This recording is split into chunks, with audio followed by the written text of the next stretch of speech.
So mga tol, magandang balita po para sa ating mga Pinoy boxing fans sapagkat sumabog po ang balita kahapon lang na may promoter na si former 3 Division World Champion Janriel Casimero. At totoo po yung sinasabi ng kapatid at head coach ni Cuadro Alas na si Jason Casimero na magugulat ang lahat kapag nalaman kung anong promotion pumirma ng kontrata si Cuadro Alas. At yan po ay walang iba mga tol kundi ang Kameda Promotion sa Japan. Sikat nga po na promotion yan sa Japan, pagmamay-ari po yan ni Koki Kameda at talaga nakakapagbigay ng magagandang laban itong Kameda Promotion.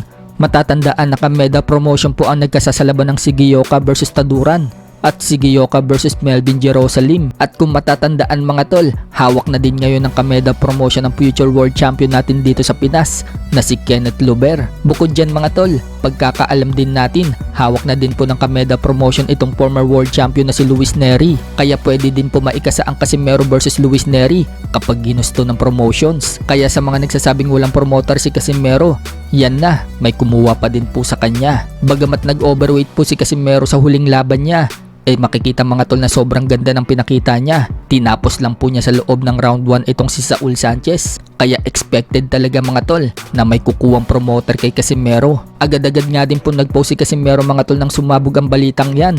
Ani Casimero sa post niya, handa na ba ang lahat? May nabalitaan na ba kayo? So wala nga pong ibang tinutukoy dyan si Casimero mga tol, kundi ang sumabog na balitang pumirma na siya sa Kameda Promotion. Agad nga din pong pinagdikit ni Casimero ang mukha niya at mukha ni Elijah Pierce at sinabing easy work lang umano sa kanya itong si Elijah Pierce at easy daw siyang papaldo. So may karapatan na po si Casimero na maghamon dito kay Elijah Pierce dahil may promoter na siya. Sa kabilang banda naman mga tol, na-upset po ang pound for pound fighter na si Unified WBA at WBC Flyweight World Champion Kenshiro Teraji ng Amerikanong si Ricardo Rafael Sandoval. Tinalo po ang Japanese champion via split decision sa laban nila sa Japan. Kuwang-kuwa na po sana ni Teraji ang panalo dahil pinabagsak po niya itong si Sandoval sa round 5. Subalit nakarecover po agad itong si Sandoval at nakipagsabayan kay Teraji.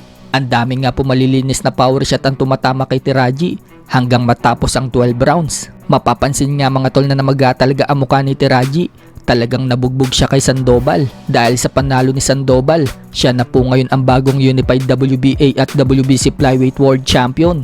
Umabante na ang record niya sa 27 wins and 2 losses with 18 knockouts. Habang yan na po ang pangalawang talo ni Teraji, bumagsak na po ang record niya sa 25 wins and 2 losses with 16 knockouts. Naiyak nga po itong si Teraji mga tol sa pagkatalo niya. Ginawa kasi niya ang lahat para manalo, subalit matibay din itong si Sandoval at may lakas din.